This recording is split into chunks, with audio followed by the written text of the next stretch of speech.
আরে কি হয়েছে, এত চিৎকার করছো কেন? আমার হয়ে গেছে তাই চিৎকার করছি। কি ব্যথা! আমি আসি। আমাদের গল্পগুলো যদি ভালো লেগে থাকে তাহলে আমাদের চ্যানেলটি সাবস্ক্রাইব করে পাশে থাকবেন। ধন্যবাদ। আর আমি প্রিয়াঙ্কা। আমাদের গল্পগুলো যদি ভালো লেগে থাকে অবশ্যই আমাদের চ্যানেলকে সাবস্ক্রাইব করে পাশে থাকবেন। আর হ্যাঁ, ভিডিওটি সম্পূর্ণ শুনবেন। মা গো, মরে গেলাম। আহ, কেউ আছো? আমায় একটু বাঁচাও।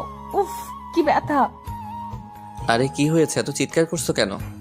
কেন চিৎকার করছি দেখতে পাচ্ছ না? না তো, কিছু দেখা যাচ্ছে না। আমার হয়ে গেছে তাই চিৎকার করছি। বলো কি, এত তাড়াতাড়ি তোমার হলো কেমন করে? সেসব তো জানি না আমি, কিন্তু আমার হয়ে গেছে এইটুকুই জানি। আহ, কি ব্যথা গো! এই ফাজিল মেয়ে, এমন দুষ্টুমি করিও না। আমার এই সাউন্ড শুনলে কেমন কেমন যেন লাগে। আমি ব্যথায় কোকিয়ে উঠছি আর তুমি বলছো দুষ্টুমি? আল্লাহ গো, এমন বজ্জাত স্বামী আমার শত্রুরও যেন না হয়। আচ্ছা, ইয়ার্কি মানে বন্ধ করো, সত্যি করে বলো কোথায় ব্যথা করছে? কোথায় আবার? নাভির নিচের নরম কোমল জায়গায় ব্যথা করছে খুব। তলপেটে নাকি? হুম, তল পেটে না গো, আরো নিচে, একদম নিচে। উফ, কি ব্যথা! দেখো রিমি, একদম ফাইজলামি করো না। আমি কিন্তু সিরিয়াস।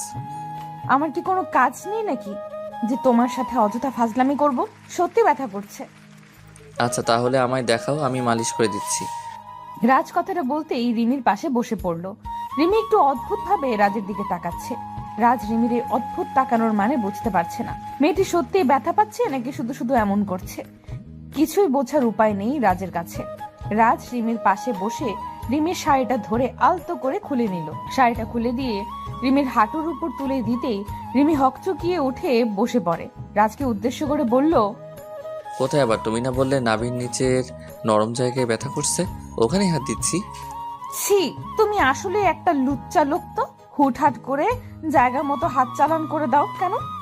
আরে আমি তো তোমার ব্যথা কমাতে চেষ্টা করছিলাম, তুমি আমায় ভুল বুঝছো। আমি তোমায় ভুল না ঠিক বুঝি। তোমার মাথায় তো সারাদিন এটাই ঘোরে, কখন একটু ধরতে পারবে, কখন একটু করতে পারবে। আমি বুঝি না ভেবেছো? আমি সব বুঝি। তুমি আমার কচুটা বোঝো, কচুটা। আমি ভালো করতে আসলাম দেখে এত কথা শুনতে হচ্ছে তো আমার। ঠিক আছে, আর ভালো করতে আসবো না। থাকো তুমি তোমার মতো, আমি গেলাম। রাজ রিমির কথায় রেগে যায়। রিমির শাড়ির আঁচলটা আবার জায়গা মতো নামিয়ে দিয়ে রিমির পাশ থেকে উঠে পড়ল সে। রিমি এতক্ষণ ধরে রাজের সাথে মজা করছিল। আসলে একটু পরেই রাজ অফিসের জন্য বেরিয়ে যাবে, ফিরবে সেই রাতে। এতটা সময় ধরে রিমি রাজের থেকে দূরে থাকতে ইচ্ছে করছে না। রিমি চায় সব সময় রাজের কাছে থাকতে, রাজের পাশে থাকতে। তাই রাজকে আটকানোর একটা বুদ্ধি পাকিয়ে রিমি এমনটা করে। প্রথমে রিমি ভেবেছে যে রাজ হয়তো রিমির কথাটা শুনে জোর করে রিমিকে আদর করবে, কিন্তু সেটা তো হলো না। বরং জনাব রেগে বোম হয়ে চলে গেল। রাজ রাগে গজগজ করতে করতে চলে যেতেই রিমি মুচকি হাসি দিয়ে রাজের পেছনে চলতে লাগলো। রাজ শাওয়ার নিয়ে বাহিরে এসছে সবে মাত্র। রাজ বাহিরে আসতেই রিমির দৃষ্টি রাজের উন্মুক্ত বুকের দিকে পড়লো। রাজের শরীরের রং উজ্জ্বল বর্ণের, লোমবিহীন ফর্সা বুকটা রিমির দৃষ্টি কেড়েছে। রিমি এই বুকেই সব সময় শান্তিতে থাকতে চায়। রিমি এক দৃষ্টিতে রাজের বুকের দিকে তাকিয়ে থাকা দেখতে পেয়ে রাজ রিমিকে উদ্দেশ্য করে বলল, কি হলো, এমন ভাবে তাকিয়ে আছো কেন? কি দেখছো এমন করে? বেশি কিছু না, আমার শান্তির জায়গাটা দেখছি। কেন দেখছো? আমি না লুচ্চা? সবসময় তোর সাথে লুচ্চামি করার ধান্দায় থাকি। আমার দিকে তাকাতে হবে না তোমায়। ওরে বাবা রে, আমার বেবি দেখি রাগ করেছে। আমি তো আমার সোনা বরের সাথে মজা করছিলাম, আর তুমি কিনা সেই মজাকে সিরিয়াসলি নিয়ে ফেলেছো। মজা সবসময় ভালো লাগে না। আমি তোমার উপকার করার জন্য তোমার কাছে গিয়েছি, আর তুমি কি না আমায় উল্টাপাল্টা বলে তাড়িয়ে দিলে। রাজের কথাটা শেষ হতেই রিমি রাজের দিকে এগিয়ে এলো। রাজের খুব কাছে এসে রিমি রাজের গালের উপর নিজের হাত জোড়া রেখে মুচকি হাসি দিয়ে বলল, আসলে সোনা, আমার তো কিছুই হয়নি। আমি চেয়েছি তুমি এসে আমার সাথে ফাজলামি করো, আমার উপর জোর করো। আসলে কি বলতো, সারাদিন আমি একা বাড়িতে থেকে থেকে বোরিং হয়ে যাই। আমার ইচ্ছে করে সারা দিন তুমি আমার পাশে বসে থাকো। রিমির কথাটা শেষ করতেই রাজ রিমির কোমরের উপর নিজের হাত জোড়া রেখে রিমিকে আলতো করে নিজের সাথে জড়িয়ে নিয়ে বলতে লাগলো, তাই শোনা, তোমার বোরিং লাগে? আচ্ছা অপেক্ষা করো, আমি একটা ছোট্ট বেবি এনে দিচ্ছি। ছোট্ট বেবিকে নিয়ে সময় কেটে যাবে তোমার। বেবি কি করে হবে? তুমি তো আমায় আদরও করো না। আমি তো আদর করতেই চাই, তবে কেউ তো আমায় আদর করতে দিতেই চায় না। হুম, বুঝেছি। মানে আমি তো সব সময় আদর খাওয়ার জন্য পাগল হয়ে থাকি, কিন্তু একটু ফাজলামি করলেই তুমি রেগে যাও। ওকে ঠিক আছে, এখন থেকে জোর করে আদায় করব। এবার হবে তো? জি, খুব হবে। এখন দাও, আমি তোমার শার্ট পরিয়ে দিচ্ছি। পরম আবেশে রাজকে শার্ট পরিয়ে দিতে লাগলো। রাজ রিমির এই ভালোবাসায় সারা দিন বিভোর হয়ে থাকে। পৃথিবীতে এত মানুষ থাকার পরেও সারা দিন রাজের দৃষ্টি শুধুমাত্র তার স্ত্রীকে খুঁজে চলে। একে আসক্ত ব্যক্তিদের কাছে নিজের স্ত্রীর চেয়ে সুন্দরী নারী আর কেউ নেই। রাজ শার্ট পরে নিয়ে নাস্তা করতে চলে যায়। রিমি রাজের জন্য টিফিন রেডি করে দিচ্ছে। নাস্তা শেষ করে রাজ বাড়ি থেকে বেরিয়ে যাবে। দরজার কাছে এসে পেছন ফিরে রিমির দিকে তাকাতেই রাজ দেখতে পায় রিমি তার দিকে অপলক দৃষ্টিতে তাকিয়ে আছে। রাজ মুচকি হেসে রিমিকে উদ্দেশ্য করে বলল, এই পাগলি, এমনভাবে কি দেখছো তুমি? আর কি দেখবো, আমার প্রিয় ভালোবাসার মানুষটিকে দেখছি। তাকে যতক্ষণ ধরে দেখি আমার মন আরো বেশি দেখার ইচ্ছা পোষণ করতে থাকে। ফাজিল, এখন যদি বলো তবে আমি অফিসে যাব কেমন করে? সেসব আমি জানি না। আমার স্বামীকে আমার মন ভরে দেখতে দাও তো। সব সময় তুমি এমন করো। আমার স্বামীর দিকে তাকিয়ে থাকলে তোমার হিংসে হতে শুরু হয়। দুষ্টু লোক একটা। রিমির কথাটা শুনে রাজ হেসে ফেললো। রাজ রিমির দিকে খানিকটা এগিয়ে এসে আলতো করে একটা হ্যাচকা টান দিয়ে রিমিকে নিজের বুকের উপর নিয়ে এলো। রিমি রাজের বুকের উপর হাত জোড়া রেখে দাঁড়িয়ে আছে। রাজ রিমিকে নিজের বুকে নিয়ে এসে রিমির কপালে আলতো করে নিজের ঠোঁট জোড়া ছুঁয়ে দিল। অতঃপর রিমির ঠোঁটের দিকে দৃষ্টিপাত করলো সে। রিমির ঠোঁট জোড়া একদম শুকিয়ে আছে। রাজের ইচ্ছে করছে এই শুকনো ঠোঁট জোড়া এখনই ভিজিয়ে দিতে। রাজ রিমির উষ্ণ ঠোঁটের দিকে তাকাতেই রিমি রাজকে উদ্দেশ্য করে দুষ্টু হাসি দিয়ে বলল, এমন করে দেখে গেলে কি হবে, নাকি মিষ্টিও খেতে হবে? মিষ্টিও খেতে হবে। দাও একটু মিষ্টি খেয়ে নেই। রাজ কথাটা বলতেই আলতো করে রিমির ঠোঁট জোড়া নিজের ঠোঁটের সাথে এক করে দিল। পরম আবেশে রিমির ঠোঁট জোড়া খেতে লাগলো রাজ। রাজের ঠোঁটের পরশ পেতে রিমি প্রচন্ড ভাবে কেঁপে উঠল। মনে হচ্ছে রিমির সারা শরীরের মধ্যে এক শিহরণ খেলে গেছে। রাজের ইচ্ছে করছে এই ঠোঁটের সব মধু আজ মন ভরে খেয়ে নিতে। একটুও ছাড়তে ইচ্ছে করছে না তার। তবে অফিসের সময় চলে যাচ্ছে, তাই ইচ্ছে না থাকার পরেও রিমিকে ছাড়তে হবে। মিনিট খানেক চুমু খাওয়ার পর রাজ রিমির ঠোঁট জোড়া আলতো করে ছেড়ে দিল। রাজ রিমির ঠোঁট জোড়া নিজের ঠোঁটের বন্ধন থেকে মুক্ত করে দিতেই রিমি খানিকটা হাঁপাতে লাগলো। রিমির গাল ও ঠোঁট ভীষণ রকম লালচে হয়ে আছে। রাজ রিমির দিকে তাকিয়ে মুচকি হাসি দিয়ে বলল, কি হলো জনাবা, ইচ্ছে করছে না বুঝি ছাড়তে? একদম না, আমি তো সেই কখনই ছাড়ার জন্য চেষ্টা করেছি। তবে তুমি তো একদম ডুবে গেছিলে, আমার কি দোষ? হ্যাঁ, বুঝতে পেরেছি কার কি দোষ। এখন এসব বাদ দাও, আমি অফিসে যাচ্ছি, কেমন? সাবধানে থাকবে, ঠিক আছে? তুমিও সাবধানে যাবে, আর অফিসে পৌঁছে একটা কল করবে, ওকে? ওকে, আসছি, কেমন? রাজ রিমির থেকে বিদায় নিয়ে অফিসের জন্য বেরিয়ে যায়। রিমিকে ছেড়ে আসতে মোটেও ইচ্ছে করছিল না রাজের। তবে অফিস না আসলে কাজের ক্ষতি হয়ে যাবে, তাই রাজ বাধ্য হয়ে রিমিকে ছেড়ে আসলো। রাজ গাড়িতে বসে বসে রিমির কথা ভাবছে। মেয়েটি কতটা সহজ ও সরল। রিমিকে যতবার দেখে রাজ ঠিক ততবার মুগ্ধ হয়ে যায়। রিমিকে পছন্দ করা যাবে না এমন কোনো কারণ খুঁজতে গেলে কখনো খুঁজে পাওয়া যাবে না কারণ। তবে তাকে ভালোবাসার কারণ খুঁজতে গেলে কারণের অভাব হবে না। রাজ রিমির কথা ভাবতেই মুচকি হেসে ফেলল। অফিসে এসে রাজ রিমিকে কল করে জানিয়ে দিল দুপুরের দিকে রাজ লাঞ্চ করার জন্য ক্যান্টিনে যায়। রাজ খাবার অর্ডার করতে রাজের পাশে এসে বসে নদী। নদী হলো রাজের কলিগ। নদী এসে রাজকে উদ্দেশ্য করে বলল, রাজ সাহেব, লাঞ্চ করতে এসেছেন বুঝি? জি ম্যাম, দুপুর তো হয়ে গেছে, তাই চলে আসলাম। একসাথে বসে কি লাঞ্চ করা যাবে? হ্যাঁ অবশ্যই, কেন নয়, বসুন না প্লিজ। রাজের সম্মতি পেয়ে নদী রাজের পাশে বসলো। রাজ কাউকে ইগনোর করে না ঠিক, তবে অন্য নারীর থেকে নিজেকে সব সময় দূরে রাখার চেষ্টা করে সে। নদীকে রাজের একটুও পছন্দ হয় না। মেয়েটা সব সময় রাজকে বিরক্ত করতে চলে আসে। রাজ অনেকবার নদীকে বলেছে যে নদী যেন নিজের লিমিট ক্রস না করে। তবে কি আর করার, মেয়েটার মাথায় কোনো সমস্যা আছে হয়তো। তা না হলে এতবার বলার পরেও রাজের পেছনে ঘুরঘুর করে কেন? রাজ খাবার মুখে তুলে নিতেই নদী রাজকে উদ্দেশ্য করে বলল, তো আপনার দিনকাল কেমন চলছে? সবকিছু ঠিকঠাক আছে তো? জি, সব ঠিকঠাকই। আপনার কি অবস্থা? আমার আর অবস্থা, একটা ছেলেকে পাগলের মতো ভালোবাসা, তবে সে তো আমার দিকে ঘুরেও তাকায় না। তাই নাকি? যদি ছেলেটা এমন করে তবে তাকে ছেড়ে অন্য কাউকে খুঁজে নিন যে আপনাকে পাগলের মতো ভালোবাসা দিবে। খুঁজে তো নিতেই পারি, তবে আমার মনটা যেন তার প্রতি আসক্ত হয়ে আছে, তাই কাউকে পছন্দ হয় না। তো এই ব্যাপার, এমনও তো হতে পারে যাকে আপনি পছন্দ করেছেন তারও একটা পছন্দের মানুষ আছে, সেও তার জন্য আপনার মতো আসক্ত। সে যাই হোক, আমার শুধুমাত্র তাকেই চাই, ব্যাস। তাকে না পেলে আমার আর কাউকে নিজের লাইফে কখনো নিতে পারবো না। এটা ভুল কথা। আজ অবধি কারোর জন্য কারোর জীবন থেমে থাকেনি, জীবন তার নিজ গতিতে চলছে। রাজ ও রিমি আরো কিছু সময় কথা বলল। অতঃপর রাজ খাবার শেষ করে নিজের কেবিনে চলে যায়। সন্ধ্যার দিকে রাজের কাজ শেষ হলো। অফিস থেকে বেরিয়ে রাজ একটা গিফটের দোকানে চলে আসলো। রিমির জন্য কিছু গিফট দিতে চায় সে। একটা কথা কি জানেন, আপনি যখন বাড়ির বাইরে কোনো কাজে থাকেন তখন বাড়িতে থাকা আপনার স্ত্রী আপনার পথ চেয়ে বসে থাকে, আর যখন আপনি বাড়ি ফিরে তার জন্য কিছু না কিছু নিয়ে আসেন তো প্রত্যেকটা স্ত্রী প্রচন্ড খুশি হয়, সেই জিনিসটা যতটাই সামান্য জিনিস হোক না কেন। রাজ গিফটগুলো নিয়ে সব থেকে বেরিয়ে যাবে, ঠিক এমন সময় দুম করে রাজের পথের সামনে চলে আসে নদী। নদী গিফট শপে রাজকে দেখে একটু চমকে গিয়ে বলল, আরে রাজ সাহেব যে, বুঝতে পারলাম না আজ সারা দিন আমার কি কারণে আপনার সাথেই দেখা হয়ে যাচ্ছে। এটা কি কাকতালীয় নাকি অন্য কিছু? কাকতালীয় নয় আর না অন্য কিছু, এটা হলো কো অ্যাক্সিডেন্ট, এর বেশি কিছু নয়। আপনার হয়তো এটা মনে হচ্ছে, তবে আমার অন্য কিছু মনে হচ্ছে। আপনার যেটাই মনে হোক না কেন সত্যি সত্যিই থাকে। রাজ আর কত ইগনোর করবেন? একটু কি ভালোবাসা দেওয়া যায় না? মানুষের মন হয় কয়টা? একটাই তো। সেই এক মন কতজনকে দেয়া যায় বলুন?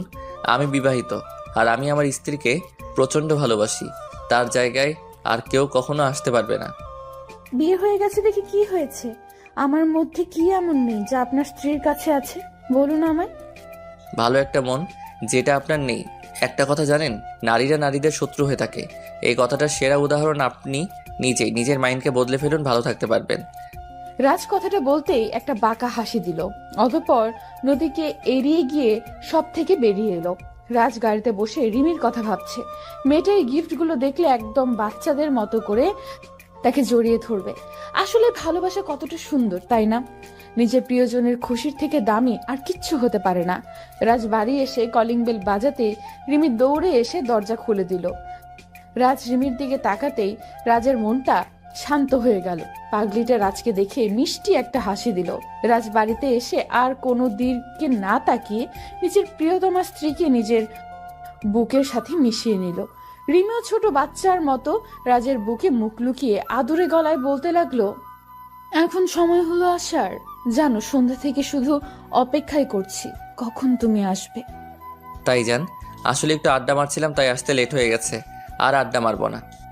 রাজের কথাটা শুনে রিমি দুম করেই চমকে যায়। রিমি রাজের বুকের থেকে নিজের মাথাটা সরিয়ে নিয়ে একটু অদ্ভুত কণ্ঠে বলতে লাগলো, তুমি জানো আমি কতটা অপেক্ষা করি তোমার জন্য, আর সেই তুমি কিনা আড্ডা মারছিলে। বেশ ভালো তো। আরে পাগলি, একটু আড্ডা না মারলে কি মন ফ্রেশ থাকে নাকি? তাই আড্ডা মেরে মুড ফ্রেশ করছিলাম। ও, আমার সাথে থাকলে বুঝি মুড ফ্রেশ হয় না? আচ্ছা, ফ্রেশ হয়ে নাও, আমি খাবার দিচ্ছি। রাজ বেশ ভালোই বুঝতে পারছে রিমি রেগে গেছে। রাজ তো রিমিকে রাগাতেই এই মিথ্যা বলেছে। রিমি ছাড়া রাজের মন আর কে আছে ঠিক করবে? রাজকে পেছনে ফেলেই রিমি সামনের দিকে এগিয়ে যেতে লাগলো। রাজ আলতো করে রিমিকে পেছন থেকে জড়িয়ে ধরে রিমির ঘাড়ে মুখ গুজে দিয়ে চুমু খেতে খেতে বলল, এই শোনা, রেগে গেছো তুমি? আমি তো তোমার সাথে মজা করছিলাম। আমি তোমায় ছাড়া আর কার সাথে আড্ডা দেবো বলো? আমি তো তোমার জন্য এই গিফটগুলো নিতে গিয়েছি, তাই একটু লেট হয়ে গেছে। মানে? তার মানে তুমি এই আড্ডার কথাটা আমায় রাগাতে বলেছো? জি, একদম তাই। তবে রে ফাজিল, দাঁড়াও তোমার মজা দেখাচ্ছি। রিমি কথাটা বলতেই রাজকে মাইর দিতে ছুটে এগিয়ে আসতে লাগলো। রাজও রিমির থেকে বাঁচতে দৌড়াতে লাগলো। অতঃপর রিমিকে নিজের বুকে টেনে নিল সে। ভালোবাসা এমনই হয়, নিজের প্রিয়জনকে ছাড়া আর কারো সাথে সময় কাটাতে বিন্দু মাত্র ইচ্ছা করে না। ভালো থাকুক এইসব ভালোবাসাগুলো। তোমার এই গর্তটা এত ছোট কেন? আমি ভার্জিন, তাই এটা এত ছোট। ভার্জিন মেয়েদের কি এই গর্তটা ছোট হয়? অন্য সকলের বুঝি বড় হয়? সেটা তো আমি জানি না, তবে শুনেছি ভার্জিন মেয়েদের গর্ত ছোট হয়। উফ, তোমার এই গর্তের দিকে তাকিয়ে আমার মাথা নষ্ট হয়ে যাচ্ছে। ইচ্ছে করছে এটাকে চুমু খাই।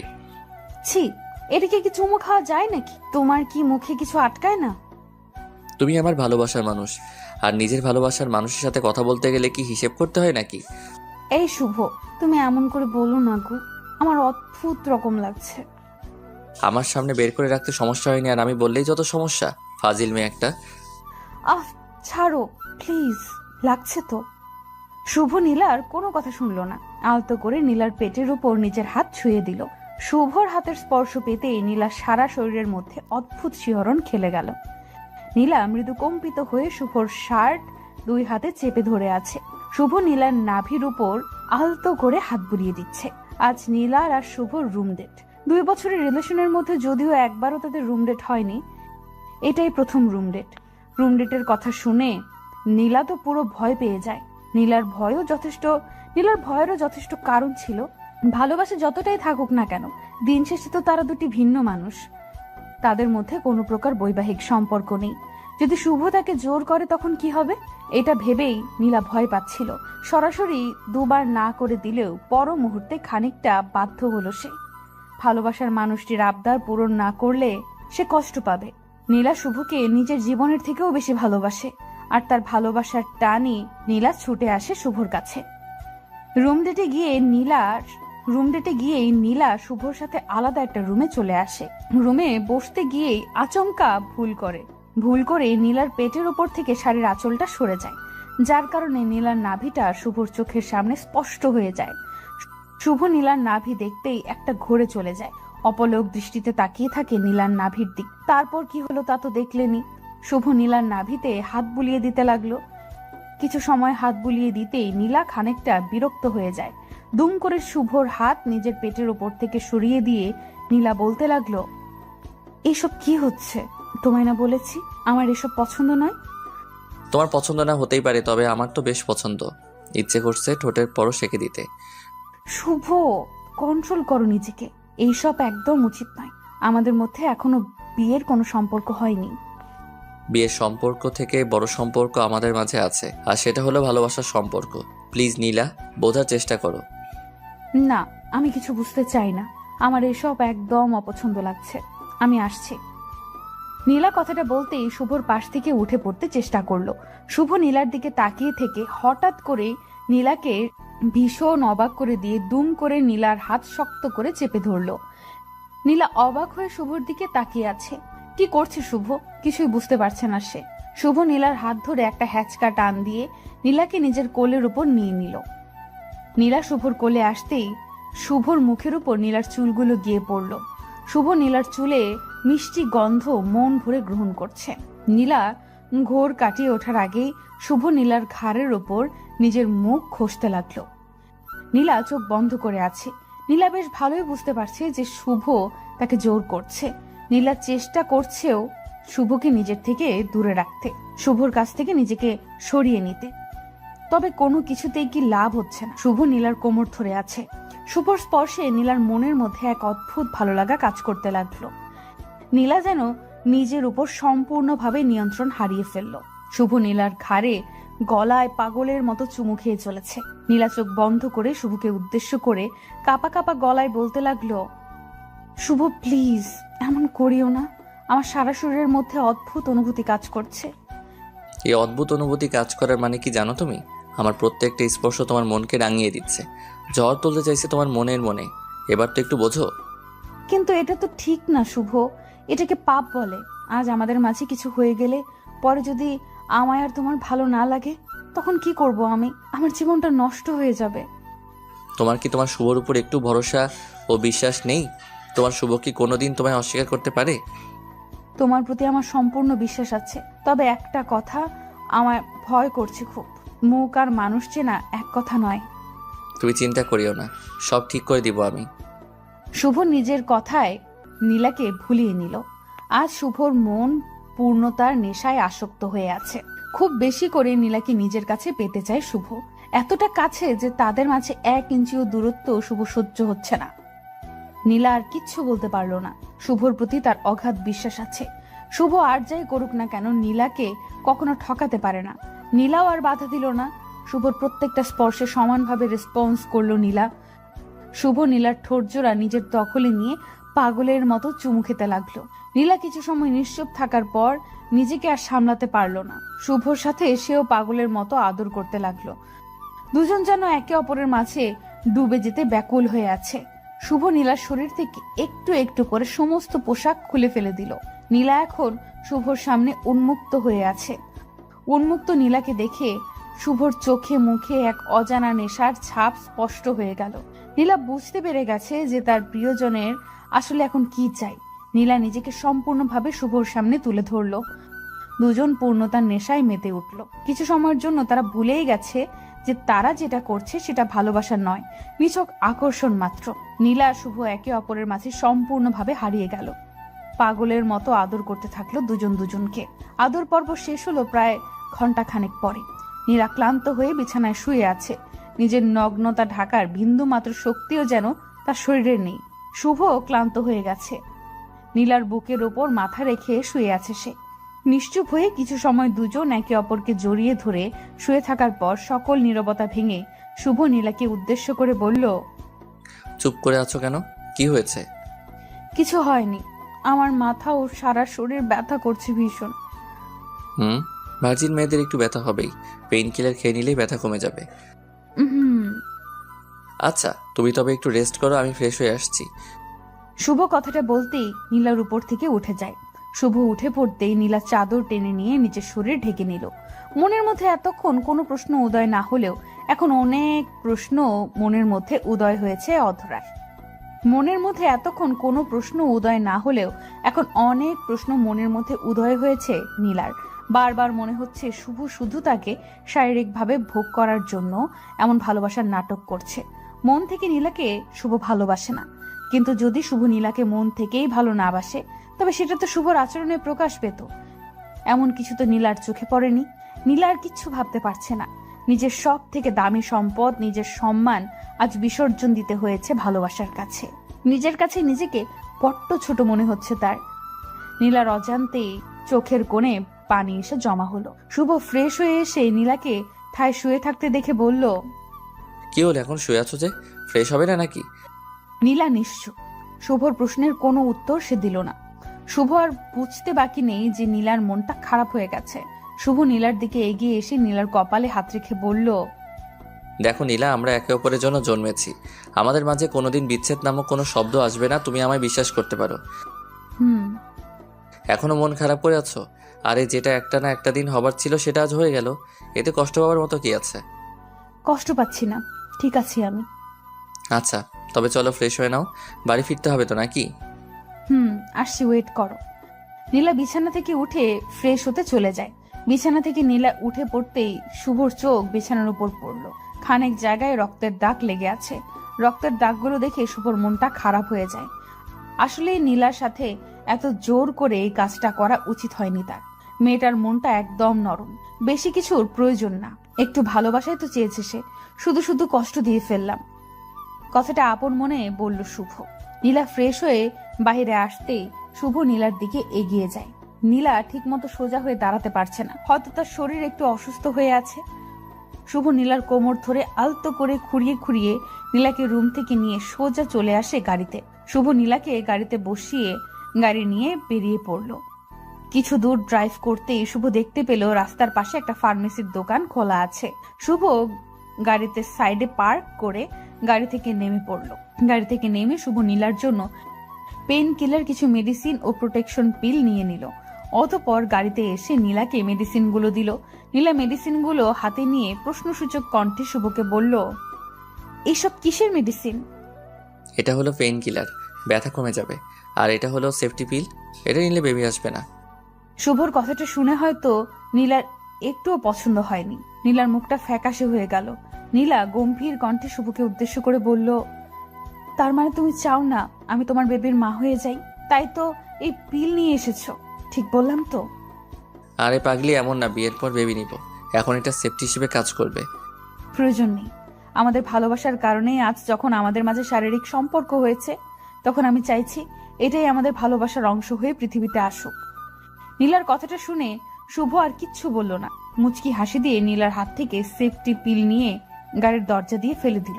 নীলাকে উদ্দেশ্য করে শুভ মৃদু কণ্ঠে বলল, সমস্যা নেই, তোমার ইচ্ছে মানে আমার ইচ্ছে, এইসবের কোনো দরকার নেই। খুব শীঘ্রই আমরা এক হয়ে যাব, অপেক্ষা করো। শুভ কথাটা বলতেই গাড়ি স্টার্ট করলো। নীলার বাড়িতে ছেড়ে দিয়ে শুভ নিজ বাড়িতে চলে যায়। নীলার সাথে শারীরিক সম্পর্ক হবার পর শুভ আর আগের মতো নীলার সাথে কথা বলে না। নীলা কল করলে শুভ বারবার এক কথাই বলে, বিজি আছে সে। নীলা বুঝতে পারলো না কিছু। হঠাৎ করে তার ভালোবাসার মানুষটির এমন পরিবর্তন নীলাকে ভাবিয়ে তুলছে ভীষণ। নীলার এতটুকু তো বেশ বুঝতে পারছে যে শুভ তাকে এড়িয়ে চলছে, অবহেলা করছে। তবে বেহায়া মন বারবার তার কাছেই ফিরে যায়, যার কাছে তার কোনো মূল্য থাকে না। নীলা সারাদিন ঘরের মধ্যে শুয়ে বসে কাটায়। একটু একটু করে নীলা যেন ডিপ্রেশনে আক্রান্ত হয়ে পড়েছে। একদিন দুম করেই নীলার প্রচন্ড বমি হতে লাগলো। নীলা দ্রুত প্রেগন্যান্সি টেস্ট করাতেই বুঝতে পারলো নীলা মা হতে চলেছে। নীলা বুঝতে পারছে না যে সে এই সংবাদে খুশি হবে নাকি দুঃখ পাবে, কারণ নীলার গর্ভেতেই সন্তান একটু একটু করে বড় হয়ে উঠছে। সেই সন্তানের বাবা তো তার মাকে স্বীকার করতে প্রস্তুত নয়, সেখানে এই বাচ্চাটাকে কি করে স্বীকার করবে? নীলা কিছু ভেবে না পেয়ে শুভকে কল করলো। দুবার রিং হতেই শুভ কলটা পিক করলো। কলটা পিক করতেই ওপার থেকে নীলা শুভকে উদ্দেশ্য করে বলল, শুভ, আমি মা হতে চলেছি। Wow, good news. মিষ্টি কোথায়? শুভ, আমি মজা করছি না, সত্যি বলছি। একটু আগে টেস্ট করে জানতে পারলাম। তো আমি কি মজা ভেবেছি নাকি? আর তুই প্রেগনেন্ট, তো আমার কি হয়েছে? তোমার কি হয়েছে মানে? মাথা ঠিক আছে তো তোমার?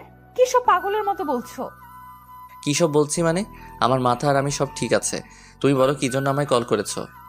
শুভ, এই সন্তানটা আমাদের, আর এই নিউজটা আমাদের খুশির খবর নিয়ে আসছে। আর তুমি কিনা বলছো তোমার তাতে কি? ওয়েট, এই সন্তান আমাদের মানে? একদম অন্যের পাপের বোঝা আমার উপর চাপিয়ে দিবে না। এই সন্তান আমার না। শুভর কথাটা শুনে যেন নীলার পায়ের নিচ থেকে মাটি সরে যায়। নীলা অবাক হয়ে যায় শুভর কথাটা শুনে। শুভ আজ নিজের সন্তানকে অস্বীকার করে বলছে এই সন্তান তার নয়। নীলার গলা শুকিয়ে গেছে। নীলা শুকনো গলায় শুভকে উদ্দেশ্য করে বলল, তার মানে কি বলতে চাও তুমি? আমি অন্য কারোর সাথে ফিজিক্যাল রিলেশন করে এই বাচ্চাকে গর্ভে নিয়েছি? সবকিছু তো আর আমার বলাই হবে না, এমনটা হতেও তো পারে। যাই হোক, তোমার ভালোর জন্য আমার একটা মেসেজ হলো যে তুমি এই বেবিকে নষ্ট করে ফেলো। এতে করে তোমার লাইফে আর কোনো ধরনের পেইন আসবে না। শুভর কথাটা শুনে নীলার চোখ থেকে আপনা আপনি পানি টপ টপ করে গড়িয়ে পড়তে লাগলো। নীলা নিজেকে শান্ত করতে পারছে না। বুকের মধ্যে অদ্ভুত রকম কষ্ট হচ্ছে তার। নিজের ভালোবাসার মানুষটিকে সবকিছু উজাড় করে দেওয়ার পর আজ সেই ভালোবাসার মানুষটি তাকে নিয়ে, তার চরিত্র নিয়ে কথা বলছে। শুভর কথাগুলো কোনোভাবেই যেন নীলা সহ্য করতে পারছে না। নীলা খানিকটা শক্ত গলায় শুভকে উদ্দেশ্য করে বলল, বাহ, অসাধারণ উপহার দিলে তুমি। তোমার আর আমার ভালো চাইতে হবে না, আমি আমার ভালো ঠিক বুঝে নিব। ভুলটা আমার ছিল, সমাধানও আমার করা লাগবে। ভালো থেকো তুমি। নীলা কথাটা শেষ হতেই দুম করে কলটা কেটে দিল। ফোনটা সুইচ অফ করে দিয়ে নীলা বালিশের সাথে মুখ চেপে কান্না করতে লাগলো। নিজের জীবনের আজ শেষ করে দেওয়া ছাড়া আর কোনো উপায় নেই। নীলা একটা ভুলের কারণে আজ দুটি জীবন নষ্ট হতে চলেছে। নীলা কোনোভাবেই নিজের মনকে বোঝাতে পারছে না যে শুভ তার সাথে প্রতারণা করেছে। মেয়েরা আসলেই বোকা। একটু ভালোবাসা পাবার লোভে তারা নিজের সব কিছু দিয়ে দিতে পারে, আর দিন শেষে প্রতারিত হয়। নীলা কান্না করছে। হঠাৎ করে শুভ অনুভব করলো কারো একটা হাত নীলার কাঁধের উপর পড়ছে। নীলা মুখ ঘুরিয়ে পেছনে তাকাতেই দেখতে পায় শুভকে নিজের রুমে দেখে নীলা চমকে যায়। নীলা প্রশ্নসূচক কণ্ঠে বলে উঠল, তুমি আমার রুমে কি করছো? আচ্ছা, তোমায় নিয়ে যেতে এসেছি, তাও নিজের স্ত্রী করে। অনেক তো কাজ করলাম, এখন নিজের পরিবারকে সময় দেওয়ার পালা। মানে কি সব বলছো তুমি? একটু আগে তো বললে আমার চরিত্রে। দৌড় পাকলি, মজাটাও দেখি বোঝো না তুমি। আমি তো তোমায় একটু কষ্ট দিতেই এমন কথা বলেছি। এখন কথা না বাড়িয়ে তাড়াতাড়ি রেডি হয়ে নাও, আব্বু আম্মু কথা বলছে বাইরে। অতঃপর শুভর কথায় নীলার বুকে প্রাণ ফিরে এলো। ভালোবাসার মানে আশ্বাস নয়, ভালোবাসার মানে বিশ্বাস। বিশ্বাসের উপর ভর করে ভালোবাসা টিকে থাকে। এই চলুন না, আজ রাতে আমরা দুজন মিলে একটু খেলি। এই শোনো, চ্যানেলটি সাবস্ক্রাইব করে ঘন্টাটি বাজিয়ে দিও, কেমন? ঠিক আছে, কিন্তু কি খেলবে? ওই খেলাটা। কোন খেলাটা? আরে যেটাই আপনি আমারটা খাবেন আর আমি আপনারটা খাবো। মিলির কথাটা শুনে মাহির চমকে গেল। হঠাৎ করে মিলি এই খেলাটা এতদিন পর খেলতে চাইলো কেন? মাহির বুঝতে পারছে না। বিয়ের প্রায় 2 মাস হয়ে গেছে, এখনো মিলি মাহিরের মাঝে কোনো শারীরিক সম্পর্ক হয়নি। যদি মাহির চেষ্টা করে মিলির সাথে কিছু একটা করতে, ঠিক তখনই মিলি সরাসরি মাহিরের সাথে একটা সিন ক্রিয়েট করে ফেলে। মাহির তো এটাই বুঝতে পারে না যে মিলি কেন এমন করে। লোকলজ্জার ভয়ে মাহির হয়তো মিলিকে জোর করে না ঠিক, তবে মনে মনে মাহির এটাই চায় মিলির সাথে যেন তার স্বামী স্ত্রীর সম্পর্কটা হয়। মাহির কিছু সময় চুপ থেকে অতঃপর মিলিকে উদ্দেশ্য করে হাস্যোজ্জ্বল মুখ নিয়ে বলল, মিলি, তুমি সত্যি বলছো তো ওই খেলা খেলবে? আপনাকে মিথ্যা কেন বলবো? আমি সত্যি বলছি। চলুন খেলা শুরু করি। উফ মিলি, আমি তো বিশ্বাস করতে পারছি না তোমার কথাটা। কত বছরের স্বপ্ন আমার আজ পূর্ণ হবে, ভাবতেই কেমন কেমন যেন লাগছে। হায় আল্লাহ, বলেন কি? আগে কখনো খেলেননি নাকি? এমন করছেন মনে হচ্ছে এটাই জীবনে প্রথম। দূর, তুমিও না কি যে বলো। আমি এর আগে খেলবো কার সাথে? আমি এমন ছেলে না, ওকে? আমি পরনারীর দিকে কখনো খারাপ দৃষ্টিতে তাকাইনি। আর বলছো আমি কি না খেলবো? হয়েছে হয়েছে, আপনি যে কত সাধু তা আমার জানা আছে। এখন কথা না বাড়িয়ে রেডি হয়ে নিন, খেলবো আমরা। 2 মিনিট সোনা, আমি এমনিতেই খেলার জন্য সবসময় রেডি হয়ে থাকি। এই নাও, একদম রেডি হয়ে গেলাম। মাহির কথাটা বলতেই নিজের শার্টের বাটন খুলে শার্টটা সোফার উপর ছুঁড়ে দিল। মিলি মাহিরের বডির দিকে তাকিয়ে আছে কৌতূহলপূর্ণ দৃষ্টি নিয়ে। মাহির শার্ট খুলে মিলির দিকে এগিয়ে আসলো। মিলি ভ্রু কুচকে মাহিরের দিকে তাকিয়ে আছে। মাহির মিলির দিকে তাকিয়ে দাঁত বের করে হেসে দিয়ে বলল, খেলার আগে তো প্রিপারেশন নিতে হয়, তাই নিয়ে নিলাম আর কি। তুমিও খুলে নাও। খেলার আগে কি খুলতে হয়? জামা কাপড় খুলতে হয় আর কি। আমি শুনেছি খেলার আগে খুলতে তো হয় ঠিক, তবে সেটা হলো লুডুর কোট। আপনি কোন খেলার কথা বলছেন? এই ওয়েট, তুমি কি খেলার কথা বলছো? একটু পরিষ্কার করে বলো তো, আমি তো তোমার কথাই বুঝতে পারছি না। আমি লুডো খেলার কথা বলছি। মানে এতক্ষণ ধরে তুমি এই লুডো খেলার কথা বলেছো, আর আমি কি না? আপনি কি না কি।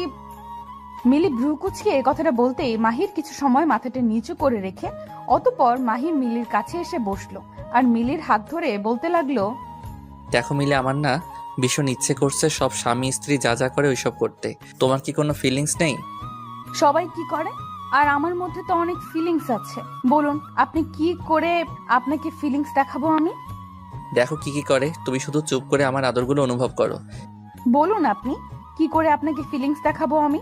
মাহির কথাটা বলতেই মিলির কোমর ধরে আলতো করে মিলিকে নিজের কাছে টেনে নিল। মিলি চুপ হয়ে মাহিরের দিকে তাকিয়ে আছে। মাহির মিলির ঠোঁটের দিকে মুগ্ধ দৃষ্টিতে তাকালো। মিলির ঠোঁটজোড়া এতটা সুন্দরভাবে মাহিরের দিকে তাকিয়ে আছে যে মনে হচ্ছে কোনো গোলাপের পাপড়ি সদ্য ফুটেছে। মাহির মিলির ওই রসালো ঠোঁটের দিকে নিজের ঠোঁটজোড়া এগিয়ে নিয়ে যেতেই মিলি দুম করে মাহিরকে সজোরে একটা ধাক্কা মেরে দিল। মিলির ধাক্কা খেয়ে মাহির খানিকটা দূরে সরে যায় মিলির কাছ থেকে। মাহির মিলির দিকে কৌতূহলপূর্ণ দৃষ্টি নিয়ে তাকাতেই মিলি রাগে গজগজ করতে করতে মাহিরকে উদ্দেশ্য করে ভীষণ কর্কশ কণ্ঠে বলতে লাগলো, ছি, আপনাকে আমি কতটা ভালো মানুষ মনে করেছিলাম, অথচ আপনিও এতটা নোংরা হবেন আশা করতে পারিনি আমি।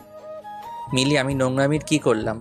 আমি তো তোমায় ভালোবাসি আর তোমায় আদর করতে চাইছি, এতে নোংরামি কোথায় পেলে? আপনি যেটাকে ভালোবাসা বলছেন সেটা আসলে নোংরামি, এটা আমি খুব ভালো করে জানি। পুরুষ মানুষ কাছে আসা মানেই পাপ। আপনি আমার সাথে এইসব কাজ করার চেষ্টা করছেন, আমায় পাপের ভাগী করতে চাইছেন। মানে কি সব বলছো?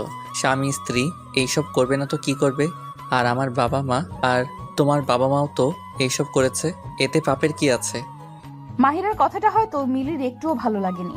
মিলির চোখ জোড়া হঠাৎ করে রক্তবর্ণ ধারণ করে নিল। মাহির মিলির ঠোঁটের দিকে তাকিয়ে ভয় চুপসে গেল। বুঝে উঠতে পারলো না সে কি এমন বলেছে যার কারণে মিলির এতটা রাগ উঠে গেছে। মাহির একটা ঢোক গিলে মিলিকে ভয়ে ভয়ে কণ্ঠে বলল, মিলি, তোমার চোখ জোড়া এমন হয়ে আছে কেন? আমি কি কিছু খারাপ বলেছি? চুপ, একদম চুপ। আপনি এতটা অসভ্য লোক, ছি। আপনি কিনা আমার বাবা মাকে নিয়ে বাজে কথা বললেন। আপনি এতটা লুচ্চা একটা লোক, ছি।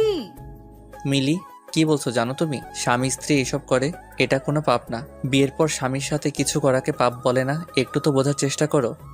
আপনি আমায় বোকা পেয়েছেন। খুন বিয়ের আগে করলে ফাঁসি হবে, আর বিয়ের পর করলে বুঝি হবে না? আপনি আমায় যা বোঝাবেন আমি তাই বুঝবো, তাই না? মিলি রে মিলি, আমি তোরে কেমনে বুঝে? এখন তুই যেটা বলছিস সেটা পাগলের মতো কথা। স্বামী স্ত্রীর ভালোবাসার আরেক নাম পূর্ণতা। শারীরিক সম্পর্ক না হলে আমাদের কোনো দিন বেবি আসবে না। আর না আসবে সংসারের শান্তি। এইবার তো বুঝো। মাহিরের কথাটা শুনে মিলি কান্না করে দিল। মাহির যথেষ্ট রেগে আছে।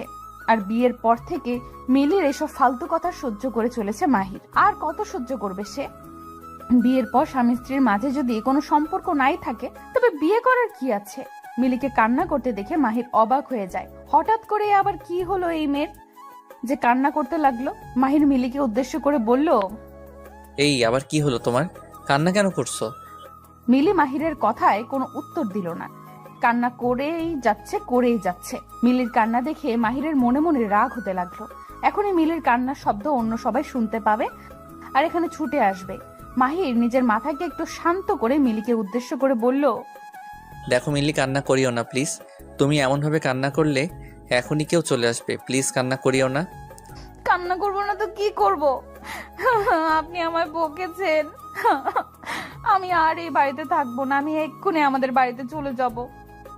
চলে যাবে মানে? কেন চলে যাবে? আমি কি করেছি? আপনি আমার সাথে অসভ্যতামি করেছেন। প্রতি রাতে আমার সাথে বাজে কাজ করার জন্য আমায় ফোর্স করেন। আমি আর আপনার সাথে থাকবো না। মিলির কথাটা শুনে মাহিরের ইচ্ছে করছে মিলিকে খেয়ে ফেলতে, কিন্তু এখন আর মিলিকে কিছু বলা যাবে না, নয়তো মিলি সত্যি সত্যি চলে যাবে। মাহির নিজের মাথাকে ঠান্ডা করে মিলিকে উদ্দেশ্য করে বলল, আচ্ছা মিলি, আমি দুঃখিত। আমায় ক্ষমা করে দাও। আর কখনো আমি এইসব নিয়ে বাড়াবাড়ি করব না, প্রমিস। আপনার কথা আমি বিশ্বাস করি না। আমি চাই আপনিও আমার মতো ভালো হয়ে যান, পাপ থেকে নিজেকে দূরে রাখুন। অথচ আপনিও কিনা সেই এক পাপ করার জন্য উঠে পড়ে লেগেছেন। আমি আর কি করে আপনাকে বোঝাই বলুন তো? আর কিছু বোঝাতে হবে না, আমি সব বুঝতে পেরে গেছি। সত্যি আর কখনো আমি কিছু করব না। কথাটা মাথায় থাকে যেন। থাকবে মাথায়, মনে প্রাণে, সব জায়গায় লেগে থাকবে। মিলির জন্য মাহিরের বাসর রাত তো শেষ হলোই, সেই সাথে শেষ হলো মাহিরের সাংসারিক জীবন। মাহির নিজেও জানে না এই মেয়ের মাথায় কি সমস্যা আছে। নিজের স্বামীকে সন্তুষ্ট রাখাটা প্রত্যেক নারীর পরম কর্তব্য। সেইখানে মিলি কিনা নিজের স্বামীকে বারবার নিজের থেকে দূরে রাখতে ব্যস্ত। মাহির এক বুক হতাশা নিয়ে ঘুমিয়ে পড়লো। সকালবেলা মাহিরের ঘুম ভাঙলো মিলির চিৎকারে। মিলি চিৎকার করে মাহিরকে ডাকছে। মিলির চিৎকারের শব্দে মাহির হকচকিয়ে বিছানা থেকে উঠে পড়লো। মিলির দিকে চোখ কচলাতে কচলাতে তাকিয়ে বলল, মাহির, কি হয়েছে? এত সকাল সকাল এমন করে চিৎকার করছো কেন? বাড়িতে কি তোর পড়েছে নাকি? চোর না, ডাকাত পড়েছে। আপনার ঘুম এত গভীর কেন? আমি মরে গেলেও তো আপনার ঘুম ভাঙবে না। হয়েছে, এখন হেয়ালি না করে সরাসরি বলো কি হয়েছে। আমি না আজ একটা ঘটনা ঘটিয়ে ফেলেছি, এই আপনাকে বলতে ছুটে এসেছি। সকাল সকাল আবার কি ঘটিয়ে ফেলেছো? আমাকে না আম্মু বলেছে আমাদের বেবি কবে হবে। আমি বলে দিয়েছি খুব তাড়াতাড়ি আসছে বেবি। ঠিক বলেছি না? কি আসবে আমি শুনতে পাইনি, আবার বলবে। আরে লজ্জার কথা, আপনি এমন করে বললে কি করে আমি বলবো বলুন? বলেছি বেবি আসবে। এত বড় মিথ্যা বললে তুমি, এখন পাপ হবে না মিথ্যা বললে? আমি মিথ্যা কেন বলবো? আমাদের কি বেবি আসবে না নাকি? আজব লোক একটা। বেবিটা আসবে কি করে সেটা আমায় বলবে? ও মা, সবার যেমন ভাবে আসে ঠিক তেমন ভাবেই আসবে। সবার যেমন ভাবে আসবে তেমন ভাবে আসবে মানে? সবার মতো কি আমাদের মাঝে কিছু হয়েছে? হয়নি মানে? আপনার সাথে আমার বিয়ে হয়েছে, তো বেবি কেন আসবে না? ওরে আল্লাহ, কোন বিপদে আমায় ফেললে তুমি? তুলে নাও আমায়। এই মেয়েটা আমায় পাবনা না পাঠিয়ে শান্ত হবে না। আরে আপনি এত ওভার রিয়েক্ট করছেন কেন? বেবি আল্লাহ দিবে, শুধু মন থেকে আল্লাহর কাছে চাইতে হবে। আচ্ছা মিলি, আল্লাহ বেবি দিবে সেটা আমি বিশ্বাস করলাম, কিন্তু আল্লাহ তো তখনই আমাদের কথা শুনবে যখন আমরা বেবি হবার আমল করব, তাই না? আমল তো আমি জানি, মন থেকে একদম পবিত্র হয়ে আল্লাহর কাছে চাইলে আল্লাহ নিরাশ করবেন না। হ্যাঁ বুঝেছি আমি। আল্লাহর কাছে চাইতে থাকো মন প্রাণ দিয়ে, আল্লাহ দিবে বেবি। কিছু করতে হবে না বেবির জন্য। মাহির কথাটা বলে কাঁথা মুখে পেঁচিয়ে শুয়ে পড়লো। মিলি মুচকি মুচকি হাসছে। এইবার তার বেবি আনতে হবে, আর তার জন্য তাকে ভীষণ রকম পরিশ্রম করে আল্লাহর কাছে মন থেকে চাইতে হবে। মিলি অজু করে এসে নামাজ পড়তে লাগলো, আর মাহির ঘুমাতে লাগলো। দেখতে দেখতে কেটে যায় 3 মাস। আল্লাহর অশেষ রহমতে মিলি এখনো মা হতে পারেনি, কারণ মা হবার জন্য যা করতে হয় সেটা মিলির কাছে পাপ। সো আল্লাহ কি করে দিবে? মিলির মন খারাপ, বেবি হচ্ছে না দেখে মিলির মাথায় আগুন জ্বলছে। এত ভালো করে আল্লাহর কাছে বললো, তবু আল্লাহ কেন দিল না? মিলি বুঝতে পারছেন। সকালবেলা মাহির অফিসে বের হবার সময় হুট করে মাহিরের সামনে চলে আসে মিলির বাবা মা। নিজের শ্বশুর শাশুড়িকে দেখে মাহির একটু অবাক হবার পাশাপাশি ভীষণ খুশিও হয়। মাহির তাদের সালাম দিয়ে বলল, আব্বা আম্মা, আপনারা হঠাৎ করে এখানে? আমায় কল করতেন, আমি নিজেই আপনাদেরকে নিয়ে আসতাম। না সমস্যা নেই বাবা, তুমি কি অফিস যাচ্ছ? জি আব্বা, আমি অফিসেই বের হচ্ছিলাম। না বাবা, আসলে তোমার সাথে একটু কথা ছিল আমাদের, যদি একটু। জি আব্বা বলুন, কি কথা বলবেন? আসলে অনেকদিন হলো তোমাদের বেবি হচ্ছে না, তো আমরা চাইছি যে মিলিকে নিয়ে আমাদের বাড়ি গিয়ে দেখি কি হয়। তোমার শাশুড়িরও এই একই ইচ্ছা। আচ্ছা আব্বা, ঠিক আছে, নিয়ে যান। আমি আসছি তাহলে। ঠিক আছে বাবা, সাবধানে যাবে। মাহির তাদের সাথে কথা বলা শেষ করে অফিসের জন্য বেরিয়ে যায়। মাহির বেশ ভালো করেই জানে মিলিকে যেখানেই নিয়ে যাওয়া হোক না কেন কোনো লাভ হবে না, কারণ বেবি হবার জন্য যে দুটি মানুষকে এক হতে হয়, দুজনের মধ্যে একটা সম্পর্ক থাকতে হয়, সেটা মাহির আর মিলির মধ্যে নাই, তো কোনো কিছুতেই কিচ্ছু হবে না। মাহির অফিস থেকে বাড়ি ফিরতেই দেখতে পায় মিলি মন খারাপ করে বসে আছে। মিলিকে বাড়িতে দেখে মাহির চমকে যায় ভীষণ, কারণ মিলির তো ওদের বাড়িতে থাকার কথা, সেখানে মিলি এখনো তার বাড়িতে, তাও আবার মন খারাপ করে। মাহির মিলির কাছে এসে কৌতূহলী হয়ে বলল, মিলি, কি হয়েছে? মন খারাপ করে আছো কেন? তোমার না ও বাড়িতে যাওয়ার কথা ছিল? আমি কোথাও যাব না, আমি আপনার সাথেই থাকবো এই বাড়িতে। তা ঠিক আছে, কিন্তু কি হয়েছে? মন কেন খারাপ তোমার? মাহিরের কথাটা শেষ হবার আগেই মিলি দৌড়ে এসে মাহিরকে শক্ত করে জড়িয়ে ধরলো। মাহির খানিকটা অবাক হয়ে যায় মিলির এমন কাজে। মিলি মাহিরকে শক্ত করে জড়িয়ে ধরে কান্না করতে লাগলো। মাহির মিলিকে খানিকটা শক্ত করার চেষ্টা করে বলতে লাগলো, মিলি, কান্না কেন করছো? কি হয়েছে বলো আমায়। আচ্ছা, এমন ভাবে কান্না করলে কি একটু ভালো দেখাবে তোমায়? আমায় আজ মন ভরে কান্না করতে দিন, আমি অনেক কান্না করতে চাই। কিন্তু কেন? হুট করে কারণ ছাড়াই কি কেউ কান্না করে বলো? আমি জানি না কে করে আর না করে, তবে আমি করব। পাগলি একটা। আচ্ছা বলো, তোমার কান্নার কারণ কি? আমি বিয়ের পর থেকে একটা ভুল ধারণা মনের মধ্যে পোষণ করে আপনাকে অনেক অনেক কষ্ট দিয়েছি। হয়তো আমার কাজের জন্য আমি কখনো ক্ষমা পাবো না। কষ্ট কোথায় দিয়েছো?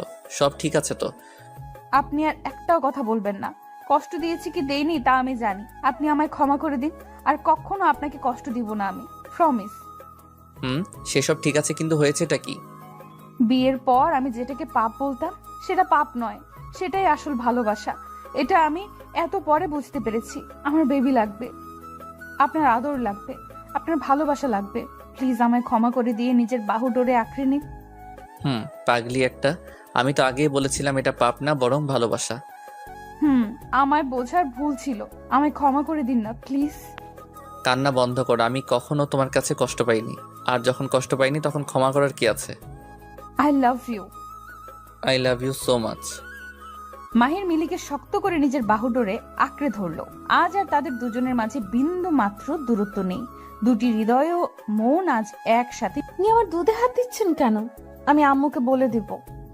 যাকে ইচ্ছা বলো, তোর দুধ ধরতে আমার ভীষণ ভালো লাগে। আমার দুধ ধরতে আপনার ভালো লাগলেই আপনি ধরবেন নাকি? আমার ভালো লাগলে আমি ধরবো। আচ্ছা, তোর দুধটা এত গরম কেন? যে গরম পড়েছে সবকিছু গরম হয়ে যাচ্ছে, আর এটা তো দুধ, গরম তো হবেই। গরমকাল দেখে কি এত গরম হয়ে যাবে নাকি? এই দুধ ধরতে মনে হচ্ছে হাতে ফোসকা পড়বে আমার। তাহলে ধরেছেন কেন? ছেড়ে দিন না। আপনি যদি এখন আমার দুধের উপর থেকে হাত না সরান, তাহলে আমি চিৎকার করে কান্না করব। রিমির কথা শুনে রাজ হেসে ফেললো। একটু দুধের উপর হাত দিয়েছে দেখে মেয়েটা কত কথা শোনাচ্ছে রাজকে। রাজ কি এত সহজেই রিমিকে শান্তিতে থাকতে দিবে নাকি? রাজও রিমির দুধ ধরে রেখেছে। রিমি বার করে রাজকে বারণ করার পরেও রাজ কোনো কথা শুনছে না। রিমি রাজের এমন ফাজলামি আর সহ্য করতে পারলো না। চরম বিরক্ত হয়ে রিমি ন্যাকা কান্না করে দিয়ে চিৎকার করে নিজের আম্মুকে ডাকতে লাগলো। আম্মু দেখো, রাজ ভাই আমার দুধ ধরছে বারবার, আমি বারণ করার পরেও ছাড়ছে না উনি। যত খুশি ডাক, বাড়িতে আন্টি নেই, আমার হাত থেকে তোকে বাঁচানোর মতো কেউ নাই। ও, এই জন্যই আপনার সাহস এত বেড়েছে তাই না? আপনি আসলে একটা পচা লোক। আমি পচা লোক তো কি হয়েছে? এমন ভাবে চিৎকার করছিস মনে হচ্ছে আমি তোর দুধ ধরে আছি। তো কার দুধ ধরে আছেন? এই দুধ তো আমারই। এই দুধ তোর কি করে হয়? এই দুধ তো গরুর। তুই কি গরু নাকি? গরুর দুধ গোয়ালি বিক্রি করেছে আর আমি কিনে নিয়েছি, তার মানে এইটা এখন এই দুধ আমার? ওরে কি লজিক রে! শোন, আমি গরুর দুধ ধরেছি আর আমি এখন এটা খাবো। তুই চুপটি করে বসে থাক, তা না হলে কিন্তু এই দুধ ছেড়ে অন্য কোনো দুধ খাওয়া শুরু করে দিব। ছি ছি ছি, এইসব কি ধরনের কথা? আপনার লজ্জা করে না এসব বলতে? এক ফোঁটাও লজ্জা করে না আমার। বেশি কথা বললে আরো অনেক কথা বলবো আমি। রাজের কথা শুনে রিমি চুপ হয়ে যায়। রাজ সময় সময় তার বাড়ি এসে তার সামনে এমন ফাজলামি করবে রিমি অনেক সহ্য করেছে, তবে আজকাল রাজের কোনো কিছুতেই সে সন্তুষ্ট হতে পারে না। হুট করে রিমিকে আই লাভ ইউ বলাই হোক বা রিমিকে জড়িয়ে ধরা, কোনো কিছুতেই রাজ দুবার ভাবে না। রাজের এমন কার্যক্রমে রিমির পরিবারও কিছু মনে করে না, করবেই বা কেন? রাজের মতো ভালো ছেলে আর কোথাও আছে নাকি? রিমির জন্য এই ছেলেটাই পারফেক্ট। রিমিকে চুপ হয়ে থাকতে দেখে রাজ মলিন কণ্ঠে বলতে লাগলো, এই রিমি, কি ভাবছিস তুই? তোকে এমন কাকতাড়ুয়ার মতো বসে থাকা দেখলে আমার একটু ভালো লাগে না। তো কি করব, নাচবো নাকি এখন? তুই নাচতে চাইলে নাচতে পারিস, আমি কোনো সমস্যা নেই। আপনার দুধ খাওয়া হয়েছে? এই তো প্রায় শেষ, কিন্তু কেন, আরো দুধ দিবি নাকি? একদম বাজে কথা বলবেন না। আপনার চোখের দৃষ্টি আমার কাছে ভালো মনে হচ্ছে না। আমি কিছু বললেই তো তোর কাছে সেটা খারাপ হয়ে যায়। ভালো কথার তো আজকাল কোনো দামই নেই। আপনার এসব লুচ্চা কথার মানে আমার খুব ভালোই জানা আছে। এখন কি মিন করেছেন তা আমি বেশ ভালোই বুঝতে পারছি। সবটা যখন বুঝতেই পেরে গেছিস, তবে দূরে রেখেছিস কেন? কাছে চলে আয়, একদম মিশে যা আমার সাথে। পাগল হয়ে গেছেন নাকি? এসব ফাজলামি একদম আমার পছন্দ নয়। ফাইজলামি কে করছে তোর সাথে? আমি সত্যি কথা বলছি, নিজের মন থেকে। হয়েছে, এসব কথা বলিয়েন না। আপনার উপর আমি অনেক রেগে আছি। আপনি আমার দুধ খেয়ে ফেলেছেন, এখন আমি কি করব? আমি যখন তোর দুধ খেয়েছি তখন তুই আমার দুধ খেয়ে নে হিসাব বরাবর। আপনার দুধ কোথায় পাবো আমি? এই যে আমার আছে না, এইগুলো থেকে নিয়ে নে যত ইচ্ছে তত দুধ। রাজ কথাটা বলতেই নিজের শার্ট দুটোর বাটন খুলে ফেললো। রাজ শার্টের বাটন খুলে দিতে রিমির চোখের সামনে খানিকটা উন্মুক্ত হলো রাজের বুক। জিম করা বডি রাজের, দেখতেও সে সুদর্শন। সব দিক দিয়ে বিবেচনা করলে এক কথায় রাজ অতুলনীয়। রিমি রাজের দিকে এক দৃষ্টিতে তাকিয়ে আছে। জিম করা বডি রিমির ভীষণ পছন্দের। রিমি জিম করা বডি পছন্দ করে দেখে রাজ জিমে গিয়ে বডি বিল্ডিং করেছে। রিমি রাজের দিকে কিছু সময় তাকিয়ে থেকে নিজের চোখ নামিয়ে নিল। রিমি চোখ নামিয়ে নিতেই রাজ মুচকি হেসে রিমিকে উদ্দেশ্য করে বলল, কি হলো, চোখ নামিয়ে নিলি যে? আমাকে পছন্দ নয় বুঝি তোর? দেখুন রাজ ভাইয়া, এইসব ঠিক না। আমি আপনাকে আগেই বলেছি আমার কাছাকাছি আসিয়েন না। পরে কিছু হয়ে গেলে তার দায় আমি নিতে পারবো না। বাড়িতে তো তুই আর আমি ছাড়া কেউ নেই, কিছু একটা হয়ে গেলেও সমস্যা নেই। যেটা বিয়ের পরে পাবো তা বিয়ের আগে পেয়ে গেলেও সমস্যা নেই। আপনি কিন্তু বেশি বেশি করছেন। আমি কিন্তু এখন বাড়ি থেকে চলে যাব। কোথায় আর যাবি? দিন শেষে আমার বুকে ফিরতে হবে তোকে। রাজ কথাটা বলতেই বাঁকা হাসি দিয়ে রিমির দিকে এগিয়ে আসে। রিমি রাজের চোখের দিকে তাকিয়ে আছে। রাজের চোখগুলোর মধ্যে এক অদ্ভুত নেশা কাজ করছে। রিমি ভাবছে, রাজ আজ যদি তাকে কিছু করে ফেলে তাহলে কি হবে। রাজ এক পা করে রিমির দিকে এগিয়ে আসতে লাগলো। রিমিও রাজের দিকে খানিকটা পিছিয়ে যেতে লাগলো। রাজকে এখন ভীষণ ভয় করছে তার। এই ছেলে কি না কি করে ফেলে। রিমি পিছিয়ে যাবার এক পর্যায়ে দুম করে দেওয়ালের সাথে ধাক্কা খায়। পিছিয়ে যাওয়ার পথ শেষ। রাজ রিমির কাছাকাছি আসতেই আলতো করে রিমির কোমরের উপর নিজের হাত রাখলো। রিমির কোমরে রাজের স্পর্শ পেতেই রিমির সারা শরীরে কারেন্ট বয়ে যায়। প্রবল ভাবে কেঁপে উঠলো রিমির সারা শরীর। রিমি রাজকে উদ্দেশ্য করে কাঁপা কাঁপা কণ্ঠে বলতে লাগলো, এসব কি করছেন? আপনি আমার ধৈর্যের পরীক্ষা করিয়েন না। আমি কিন্তু নিজের মধ্যে আর থাকতে পারবো না। তো হারিয়ে যা না, আমি তো এটাই চাই তুই নিজেকে আমার সাথে সঁপে দিস। আর আমি তোকে অনেক আদর করি। কিন্তু এটা তো ঠিক নয়, এটা তো পাপ। পাপ পুণ্যের হিসেব কষতে আমি এখানে আসিনি। তাছাড়া আমায় তুই তোর দুধ খাইয়ে আমার মাথা খারাপ করে দিয়েছিস। এখন আমি তোকে আদর করবই করব। আমায় আটকাতে পারবে না কেউ। রাজ কথাটা বলতেই রিমিকে জড়িয়ে নিল নিজের বুকে। রিমিকে শক্ত করে জড়িয়ে ধরে রাজ রিমির পিঠের উপর হাত বুলিয়ে দিচ্ছে। রিমি রাজের প্রত্যেকটা স্পর্শে বারংবার কেঁপে কেঁপে উঠছে। রাজ রিমির এই কম্পনে নিজেকে আরো প্রবল নিঃশাক্ত অনুভব করছে। রাজ আলতো করে রিমির থুতনি ধরে রিমির থুতনি উঁচু করে দিতেই রিমি সকল লজ্জাকে সাইডে ফেলে দুম করে রাজের নিজের ঠোঁটজোড়া তারা শক্ত করে চেপে ধরলো। রাজ বিশ্বাস করতে পারছে না এটা রিমি, কারণ রিমি সর্বদা প্রচন্ড লজ্জা পেয়ে আসছে। সেই রিমি কিনা আজ নিজেই রাজের ঠোঁটের সাথে নিজের ঠোঁট এক করে নিয়েছে। কথাটা ভাবতেই চমকে যায় রাজ। রিমি রাজের ঠোঁটজোড়া নিজের দখলে নিয়ে পাগলের মতো চুমু খেতে লাগলো। রাজও উন্মাতের মতো করে রিমির ঠোঁটের ভালোবাসার পরশ নিয়ে যাচ্ছে। কিছু সময় চুমু খাওয়ার পর রাজ আলতো করে রিমির ঠোঁটজোড়া ছেড়ে দিল। রিমির ঠোঁটের মধ্যে থেকে নিজের ঠোঁটজোড়া তুলে নিয়ে রাজ রিমির বুকের উপর থাকা ওড়নাটা এক টানে নিজের হাতে নিয়ে নিল।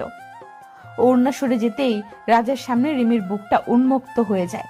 রিমি নিজের উন্মুক্ত বুক ঢাকার বিন্দু মাত্র চেষ্টা করলো না, কারণ রিমি এটাই চেয়েছে। রাজ রিমির বুকের দিকে তাকিয়ে আছে। রিমি রাজের দিকে তাকিয়ে মুচকি মুচকি হাসছে। রাজ আর অপেক্ষা করতে পারলো না। দুম করে রিমিকে কোলে তুলে নিল সে। রিমিকে কোলে তুলে নিয়ে রাজ সোজা বিছানায় চলে যায়। রিমিকে বিছানায় শুইয়ে দিয়ে রাজ ঝাঁপিয়ে পড়লো রিমির উপর। তারপর কি হলো সেটা আর বলার অপেক্ষায় রাখে না। রিমি আর রাজ একে অপরের মাঝে ডুবে যায়। আদর করার নেশায় মেতে ওঠে রাজ। প্রায় 2 ঘন্টা পর রাজ ক্লান্ত হয়ে রিমির বুকের উপর লুটিয়ে পড়ল। রিমি রাজকে শান্ত হয়ে যেতে দেখে বলতে লাগলো, কি হলো জনাব, এতক্ষণ পর আপনার শেষ হলো? ও সরি, খুব তাড়াতাড়ি শেন হয়ে গেল তাই না? সরি। হ্যাঁ, ফার্স্ট টাইম তো, তাই আর কি। এই চুপ করো ফাজিল, এত সময় ধরে আদর করেছো, বাবা রে, আমি তো ভেবেছি আজ আর শেষ হবে না।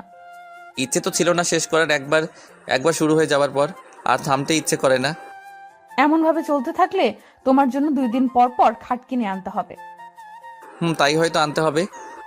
রাজ কথাটা শেষ করার সাথে সাথে কলিং বেল বেজে উঠলো। কলিং বেলের শব্দ পেতেই রিমি দ্রুত জামা পরে নিল আর রাজও জামা পরে নিল। দুজন রেডি হয়ে নিয়ে রিমি দরজা খুলতে চলে যায়। দরজা খুলতেই রিমি দেখতে পায় তার আম্মু চলে এসেছে।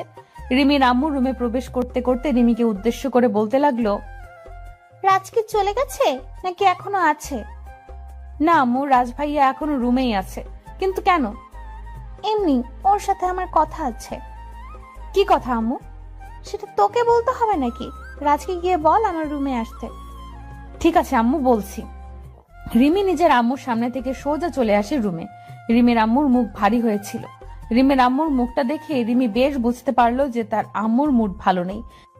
কিন্তু কি হলো হঠাৎ করে যে তার মুখ এমন গম্ভীর হয়ে গেছে? আর কি জন্যই রাজকে আলাদা ডেকেছে কিছুই বুঝতে পারলো না রিমি। রিমি রাজের কাছে এসে রাজের উদ্দেশ্যে বলতে লাগলো, রাজ, কোনো সমস্যা হয়েছে হয়তো, আম্মু তোমাকে ডেকেছে। হঠাৎ করে আবার কি সমস্যা হলো? সেটা তো আমি জানি না, তুমি কথা বলার সময় সাবধানে কথা বলবে, ঠিক আছে? ঠিক আছে, ওয়েট, আমি দেখে আসছি। তুই পেইন কিলার খেয়ে রেস্ট করো একটু। রাজ রিমিকে রুমে রেখে রিমির আম্মুর রুমে চলে যায়। রাজ রিমির আম্মুর রুমে আসতেই রিমির আম্মু রাজকে উদ্দেশ্য করে শক্ত গলায় বলতে লাগলো, রাজ, তোকে এখানে কেন ডেকেছে জানিস? না আন্টি, কেন বলুন তো? দেখ, তোকে আমি ছোটবেলা থেকে নিজের হাতে বড় করেছি। আমার আর তোর বাবা মায়ের ইচ্ছে তোর সাথে রিমির বিয়ে হোক। তোর কি মতামত? আন্টির কথাটা শুনে রাজের মনের মধ্যে খুশিতে লাড্ডু ফুটতে লাগলো। রাজ তো এটাই চেয়েছে এত বছর, যেন রিমি আর তার বন্ধুত্বের সম্পর্কটা ভালোবাসায় আর তারপর বিয়েতে পূর্ণতা লাভ করে। আজ সেই স্বপ্নটা পূরণ হতে চলেছে। রাজ খুশিতে গদগদ হয়ে রিমির আম্মুকে বলল, জি আন্টি, আমার দিক দিয়ে তো কোনো সমস্যা নেই, তবে রিমির মনের কথা তো আর আমি জানি না। এখন আপনারা যা ভালো মনে করেন তাই করেন। রিমির কথাটা জানতে চাই আমি। ওকে তো এই বিষয়ে কিছু বলতেও পারছি না। একবার বলেছে ও নাকি এসবের নাই। এখন আমি কি করে বলতো? আন্টির কথাটা শুনে রাজ চমকে যায়। রিমি যদি বলে থাকে যে তার মনের মধ্যে রাজকে নিয়ে কোনো ফিল নাই, তবে আজ যেটা হলো সেটা কি ছিল? রাজ তার আন্টিকে কিছু বলার ভাষা খুঁজে পাচ্ছে না। রিমি কি তবে তার সাথে কোনো নাটক করেছে? রাজ কিছু সময় চুপ থেকে অতঃপর বলল, আচ্ছা আন্টি, আমি রিমির সাথে কথা বলে দেখছি ব্যাপারটা, তারপর আপনাদের জানাবো, ওকে? তাই করিস বাবা। আমার মেয়েটার কোনো কথাই আমি বুঝতে পারি না। আন্টির সাথে আরো কিছু সময় কথা বলার পর রাজ রিমির রুমে চলে এলো। রিমি পেইন কিলার খেয়ে শুয়ে আছে বিছানায়। রাজ রুমে কখন প্রবেশ করেছে রিমি বলতে পারবে না। রাজ রিমির কাছে এসে রিমির পাশে বসে ভীষণ কর্কশ কণ্ঠে বলতে লাগলো, এই শুয়ে আছিস কেন? আমি আর কখনো তোদের বাড়ি আসবো না। রাজের আচমকা বলা কথাটা শুনে রিমি হকচকিয়ে বিছানা থেকে উঠে পড়লো। হঠাৎ করে রাজের কি হলো কিছুই বুঝতে পারছে না রিমি। রিমি প্রশ্নসূচক দৃষ্টিতে রাজের দিকে তাকিয়ে বলল, কি হয়েছে? কেন আসবে না? আম্মু কি তোমায় কিছু বলেছে? কিছু বলেছে মানে? সরাসরি বলে দিয়েছে তোর সাথে আমার আর কোনো সম্পর্ক থাকুক সেটা উনি চাইছেন না, তাই আমি আর কখনো তোর সাথে দেখা করতে আসবো না। এই মাথা ঠিক আছে তো তোমার? আম্মু হঠাৎ করে এইসব কেন বললো? সেটা তোমার আম্মুকে গিয়ে জিজ্ঞেস করো। আমি আসছি, ভালো থেকো। রাজ কথাটা বলতেই রিমির সামনে দিয়ে চলে যেতে নিল। রাজকে চলে যেতে দেখে রিমি দুম করে রাজার হাত ধরে ফেললো আর রাজকে উদ্দেশ্য করে বলল, এই কোথায় যাও তুমি? আমার ছেড়ে কোথাও যেতে পারবে না তুমি। আমি আম্মুর সাথে কথা বলছি। সে তুমি বলতেই পারো, তবে তাতে কোনো লাভ হবে না। আগে চলো তো আমার সাথে, তারপর দেখছি লাভ হয় নাকি লোকসান হয়। রিমি রাজের হাত ধরে রাজকে টানতে টানতে নিয়ে যায় রিমির আম্মুর কাছে।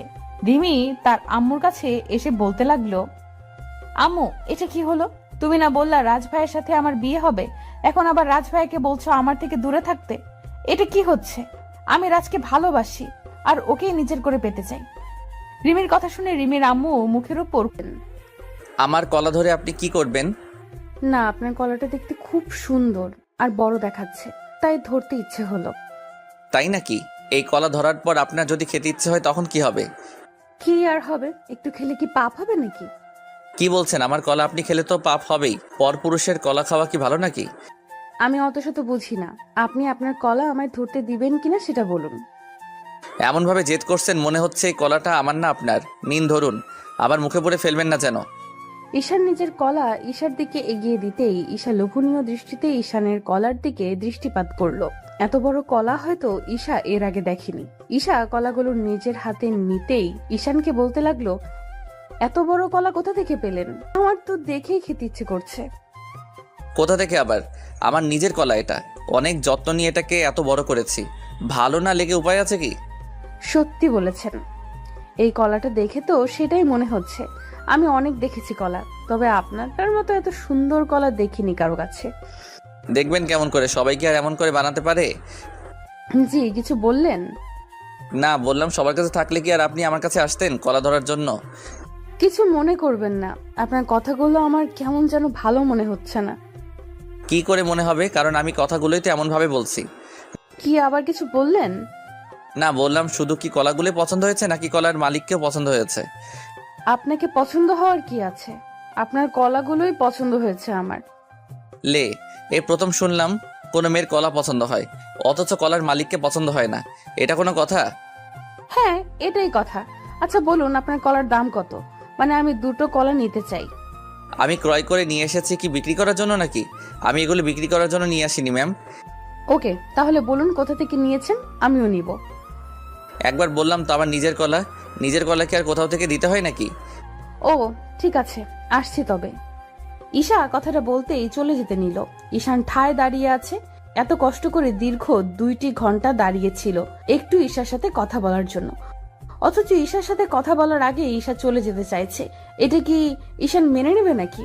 ঈশান ঈশার পেছন পেছন দৌড়ে এগিয়ে এসে ঈশাকে পেছন থেকে বলল, এই ম্যাম, আপনি কি রাগ করলেন নাকি? না, রাগ করার মতো কি আছে? না, কেন জানি মনে হলো আপনি রেগে গেছেন। আচ্ছা, এই কলাগুলো আপনার পছন্দ হয়েছে? পছন্দ হয়েছে বলেই তো বললাম আমায় দিয়ে দিতে। ওকে, তাহলে নিন। কত দিতে হবে? ভালোবাসার কি কোনো দাম হয় মিস? হোয়াট, কি সব বলছেন আপনি? আর আমি বলছি যে কাউকে ভালোবেসে কিছু দেওয়াতে কি দাম ধরতে হয় নাকি? আপনার ইচ্ছা হয়েছে নিয়ে যান, গাছের কলা আমার কি? কিন্তু আমি তো আপনার থেকে এমন ভাবে কিছু চাইছি না। আমি দাম দিতে প্রস্তুত আছি, আপনি বলুন না। বললাম তো লাগবে না, নিয়ে যান প্লিজ। ঈশান কথাটা বলে ঈশার হাতে কলাগুলো ধরিয়ে দিয়ে চলে যায়।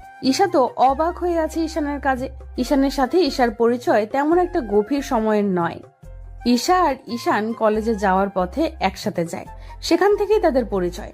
আজ বিকেলবেলা ঈশা কোচিং শেষ করে বাড়ি ফেরার পথে ঈশানের সাথে তার দেখা হয়। ঈশানের সাথে দেখা হতেই ঈশা দেখতে পায় ঈশানের হাতে কলা আছে, আর কলাগুলো দেখতে খুব সুন্দর। তাই ঈশা ঈশানের কাছে কলাগুলো চাইলো। ঈশান প্রথমে নাটক করে পরে আবার দিয়ে দিল। ঈশা আর কিছু ভাবতে পারলো না, সোজা নিজের বাড়িতে চলে আসলো। বাড়িতে এসে ঈশা কলাগুলো নিজের রুমে নিয়ে গিয়ে কলার খোসা ছাড়িয়ে নিতে চেষ্টা করলো, তবে কোনোভাবেই কলার খোসা ছাড়ানো যাচ্ছিল না। ঈশাকে কলার খোসা ছাড়াতে দেখে ঈশার ছোট বোন এসে ঈশাকে উদ্দেশ্য করে কৌতূহলপূর্ণ কণ্ঠে বলল, আপু এসব কি করছিস তুই? কিছু না রে, এই কলার খোসা ছাড়িয়ে নেওয়ার চেষ্টা করছি। তুই কি বোকা, দেখতে পাচ্ছিস না এগুলো রাবারের কলা? এগুলো কি খাওয়া যায় নাকি? রিমির কথা শুনে ঈশার টনক নড়ে। ঈশা খানিকটা ভেবাচেকা খেয়ে গিয়ে রিমিকে বলল, কি বলছিস তুই? এগুলো রিয়েল কলা, আমি আমার এক পরিচিত লোকের থেকে নিয়েছি। যার থেকেই নিস না কেন, সে তোর সাথে মজা করেছে। আসলে আপু তুই এতটা বোকা কি করে হতে পারিস? আসল নকল কিছুই বুঝিস না। রিমি কথাটা বলে হাসতে হাসতে চলে যায়। ওইদিকে ঈশার মাথায় হাত দিয়ে ভাবতে লাগলো, এই কলাগুলো ফেক কি করে হতে পারে, আর ঈশানী বা তার সাথে এমন মজা কেন করবে? ঈশা আরো একবার কলাগুলো হাতে নিয়ে ভালো করে পরীক্ষা করে দেখলো। এবার যেন রিমির কথাটাই সত্যি হয়েছে, এই কলাগুলো আসলেই রাবারের। ঈশা এই কলাগুলো রাবারের দেখে রাগে ফুঁসতে লাগলো। এত বড় ধোঁকা তার সাথে কি করে হতে পারে?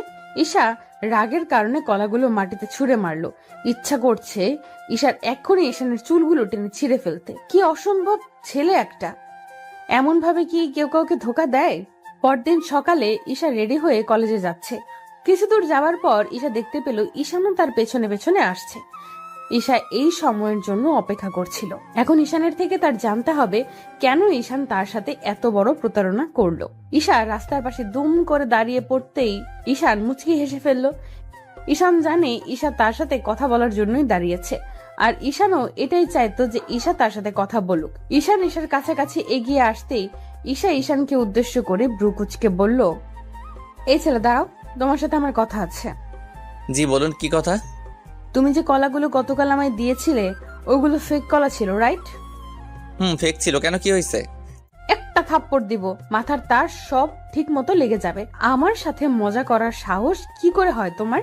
জানো তোমার এই ফাজলামের জন্য আমি আমার ছোট বোনের কাছে হাসির পাত্রী হয়ে গেছি। আরে সরি, আমি তো আপনার সাথে এমন কিছু হবে জানতাম না। আমি তো আপনার সাথে একটু কথা বলতে চেয়েছি, তাই এমন করেছি, সরি। মানে আমার সাথে তোমার কি কথা? আসলে মানে এই ছেলে, আমার দিকে এমন ভাবে তাকাচ্ছ কেন? একদম উল্টাপাল্টা কথা বলবে না। আমার সামনে থেকে যাও, আর কখনো আমার সামনে আসবে না। কিন্তু কেন? আমি আপনার সামনে আসলে কি হবে? আর আমি আপনাকে পছন্দ করি। কাউকে পছন্দ করা কি পাপ? পাপ কিনা তা আমি জানি না, আপনাকে আমার পছন্দ নয়, তো নিজের লিমিটের মধ্যে থাকুন। ঈশা কথাটা বলতেই ঈশানের সামনে দিয়ে হনহন করে চলে যায়। ঈশান ঈশার দিকে তাকিয়ে আছে।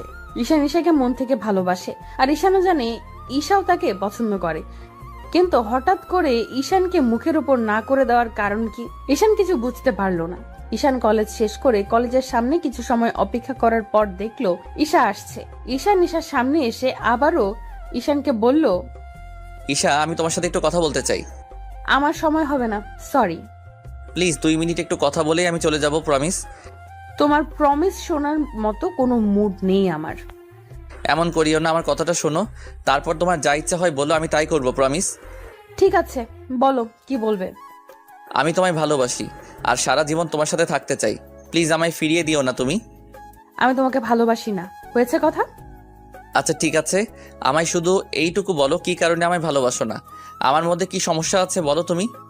আপনার মধ্যে কি সমস্যা তা তো বলতে পারছি না, তবে এইটুকু শিওর থাকুন আপনি আমার মতো না, সো একটু দূরে থাকাই ভালো। এটাই তোমার শেষ কথা? তবে আমারও একটা কথা আছে, শুনবে? আমি যে কোনো ভাবেই হোক তোমায় নিজের করেই ছাড়বো, প্রমিস করলাম। আমার ভালোবাসা এতটা দুর্বল না যে হারিয়ে যাবে। ওকে, অপেক্ষায় থাকলাম। ঈশা কথাটা বলতেই ঈশানের সামনে দিয়ে চলে যায়। ঈশান এক দৃষ্টিতে ঈশার চলে যাওয়ার দিকে তাকিয়ে আছে। মনকে বোঝাতে পারছে না ঈশান যে ঈশার মনের মধ্যে তার জন্য কোনো জায়গা নেই। ঈশান ঠায় দাঁড়িয়ে আছে নীরবে। ঈশানকে এমন দাঁড়িয়ে থাকতে দেখে ঈশানের বন্ধু রাজ এসে ঈশানকে উদ্দেশ্য করে বলল, কিন্তু কেন, কি হয়েছে? আর বলিস না দোস্ত। আচ্ছা আমি কি দেখতে খারাপ? কোনো নেশা করি? চরিত্র খারাপ আমার? না তো, কিন্তু কেন, কি হয়েছে? ঈশা আমায় রিজেক্ট করেছে। জানিস, ওকে প্রথম দেখে আমি পাগল হয়ে গেছি। এতটা পাগল হয়েছি যে ওকে ছাড়া আমি বাঁচতে পারবো না। সেই ঈশা আজ আমায় মুখের উপর না করে চলে গেছে। আমি কি করব বুঝতে পারছি না দোস্ত। সত্যি ভালোবাসিস ওকে? সত্যি ভালোবাসি আমি। তাহলে চাপ নিচ্ছিস কেন? তুই এক কাজ কর, তোর বাড়ির লোকেদের জানিয়ে দে, তারপর দেখ কি হয়। মানে বাড়ির লোকদের জানালে আমাকে বাড়ি থেকে বের করে দিবে, তখন আমি কোথায় যাব? ভালোবাসার জন্য মানুষ জীবনও দিয়ে দেয়, আর তুই কিনা বাড়ি চিন্তা করছিস? ছি দোস্ত। ঈশান রাজের কথার বারে বুঝতে পারলো না ঠিক, তবে ঈশাকে নিজের করে পেতে হলে রাজের আইডিয়াটা মন্দ হবে না। ঈশান সোজা নিজের বাড়ি চলে আসলো। বাড়ি এসে ঈশান কি করে নিজের বাবা মাকে এই কথাটা বলবে তাই ভাবছে। বুকের মধ্যে ভয় চুপসে গেছে তার। জীবনে এই প্রথম সে লজ্জার বাঁধ পেরিয়ে নিজের মনের কথা বাবা মাকে বলতে চলেছে। এটা তার কাছে কম কিছু নয়। ঈশান অনেকটা সময় ভাবার পর বুকের মাঝে একটু সাহস সঞ্চয় করলো। এবার তার বলার পালা। অনেকটা সাহস করার পরেও ঈশান নিজের বাবা মাকে কিছু বলতে পারলো না। কি করে বলবে? প্রচন্ড ভয় কাজ করছে তার মনের মধ্যে। ওইদিকে ঈশা বাড়ি ফিরে অপেক্ষা করছে কখন তার বাড়িতে ঈশান এসে তাকে বিয়ে করার কথাটা বলবে। ঈশা ঈশানের উপর ফিদা হয়ে গেছে প্রথম দেখায়। তবে ঈশা চায় না কোনো প্রকার হারাম সম্পর্কে জড়াতে। ভালোবাসার শেষ পরিণতি বিয়ে। ঈশা চায় ঈশানের সাথে প্রেম করতে, তবে সেটা ঈশানের স্ত্রী হয়ে। ঈশার মনটা একটু একটু করে বিচলিত হতে লাগলো। কি করে জানবে ঈশান তার বাবা মাকে বলতে পেরেছি কিনা? কিছুই যেন তার মাথায় আসছে না। কিছু সময় অপেক্ষা করার পর ঈশার বোন রিমি ঈশার রুমে এলো। রিমিকে দেখে বেশ খুশি লাগছে। রিমি এসে ঈশাকে উদ্দেশ্য করে বলল, ঈশা আপু, আজ নীরব আঙ্কেল তার ছেলেকে নিয়ে তোকে দেখতে আসছে। মানে নীরব আঙ্কেল আজ এত বছর পর আমাদের বাড়িতে আসবে, তাও আবার তার ছেলেকে নিয়ে? ব্যাপার কি? ও আপু, তুই না এখনো সেই ছোট্ট ঈশাই আছিস। তোকে দেখতে আসছে মানে তোর বিয়ের সানাই বাজতে চলেছে। উফ, আমার তো ভাবতেই ভালো লাগছে। আমার বোনের বিয়েতে আমি খুব মজা করব। আমার বিয়ে আর আমি জানি না। বাহ, ভালো তো। আমি এই বিয়ে করতে পারবো না। মানে কেন বিয়ে করবি না? কি হয়েছে? কি হবে? কিছু হয়নি। আমি অন্য কাউকে পছন্দ করি, তাই এই বিয়ে করতে পারবো না। কাকে পছন্দ করিস? আছে একজন।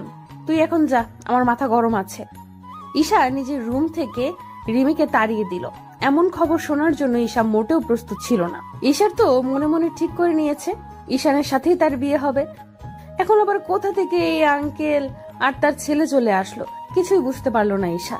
বিকেল বেলা ঈশার আঙ্কেল ও তার ছেলে ঈশার বাড়িতে আসলো। তারা ঈশাকে নিয়ে কথা বলছে।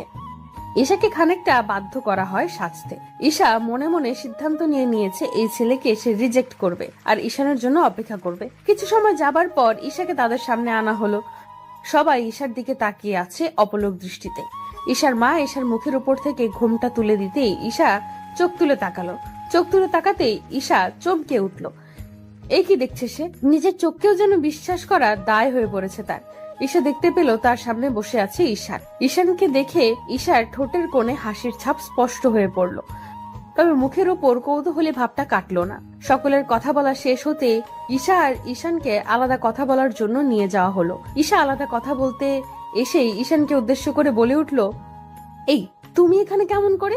তুমি কি আগে থেকে সব জানতে নাকি? কচু জানতাম, আমিও তো জানতাম না কার সাথে আজ দেখি করতে এসেছি। আমি এখানে এসে বুঝলাম তোমাকে দেখতে এসেছি। আমার তো মাথায় কাজ করা বন্ধ করে দিয়েছে। এটা কি করে সম্ভব হলো?